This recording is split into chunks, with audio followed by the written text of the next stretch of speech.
Thank you for joining us now. I am Frank Omalape. The governor of the Central Bank of Nigeria, Godwin Emefiele, has said the banking sector was committed to expanding foreign exchange supply in the country. He noted that the ROT 200 program had made good progress in export proceeds repatriation since its establishment in February 2022.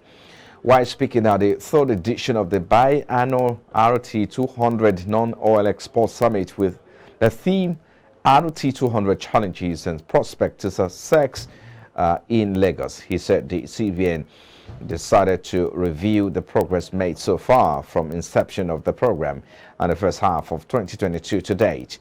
He added that the program aims to x-ray the challenges and opportunities associated and provide workable solutions for successful implementation for greater results going forward. He said everyone was important in the call of expanding the supply of foreign exchange inflow into the economy, noting that for exporters flying the flag of Nigeria in the international market, the Bankers Committee and the CBN stand ready to partner with them to achieve their goals.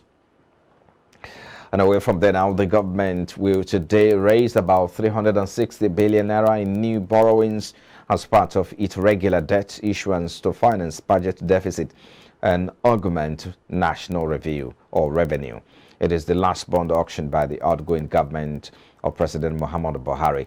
The auction, which is based on issuance calendar by the Debt Management Office, which oversees the government's debt issuance and management, however, comes as the DMO at the weekend expressed concerns that the country's debt servicing is becoming unsustainable. At the auction, the DMO will be offering 4 tenors of bonds to raise 90 billion naira on each tenor, totaling 360 billion naira. Market pundits expected the offers to be oversubscribed and government to allow more than initial target in line with the recent subscription and allotment patterns. Nigeria's annual inflation rate rose for the 4th straight month to 22.22% in April 2023 from 22.04% recorded in the previous month. That's according to the latest Consumer Price Index report released by the National Bureau of Statistics. Definitely expect inflation to slightly tick up a little. Again, we are seeing something that we've not used to see before, whereby the rural area seems to get more in terms of inflationary pressure, especially in terms of price of goods and services, and it's because of the cost of production. As long as the cost of production is depending on energy, and like you said, the Russia-Ukraine crisis is still there. Definitely, we continue to battle this inflation, and what we need to know is that inflation as it stands is not just a Nigerian challenge. It has become a global challenge where every bank all over the world, every central bank are trying to see how they can handle inflation. The only challenge we've had while interest rate, the impact is not being felt, we keep on increasing interest rate and we've seen it goes worse, is because there's one major challenge and we've not addressed it. We're only addressing the symptom, we are not treating the disease itself. And that disease is our exchange rate volatility. We've not been able to attract foreign or portfolio investors to create stability in our exchange rate. Once we create that stability in our exchange rate, because most of the goods that Nigeria use are imported, it will just naturally bring down the cost of inflation.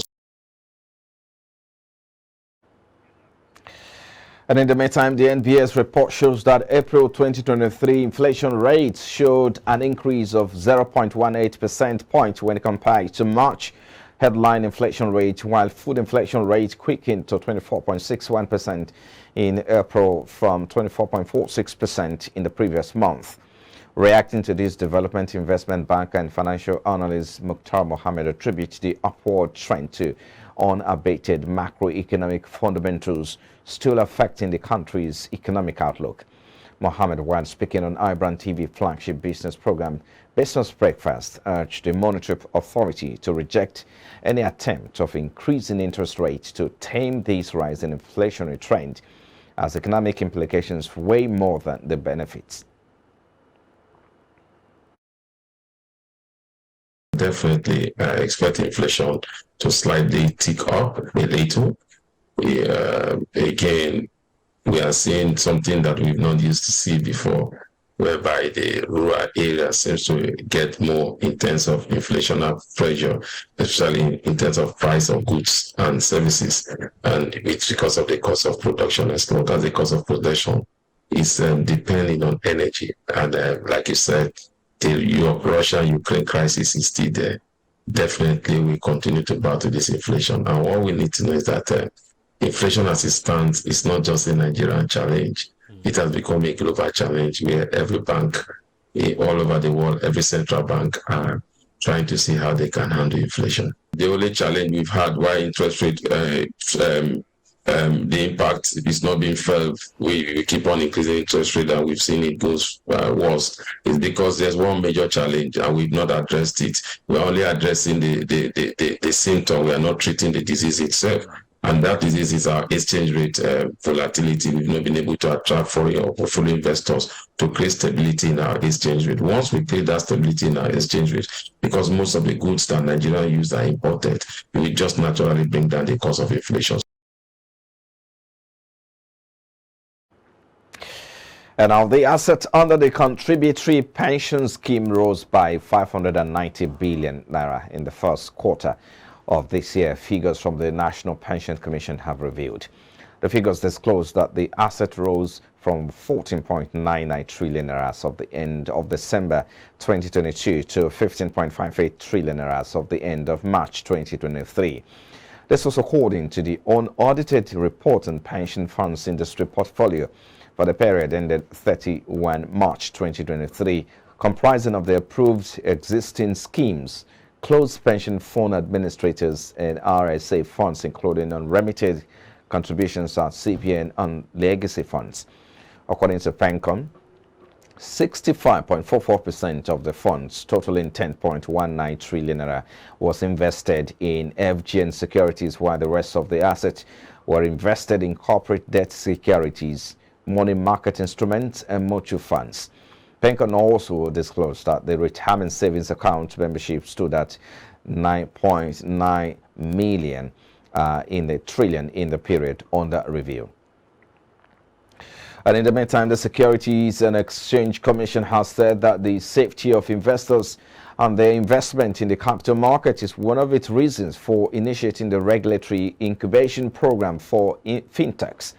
This was stated by the Director, Registration Exchanges, Market Infrastructure and Innovation, Abdulkadir Abbas, in a statement Sunday.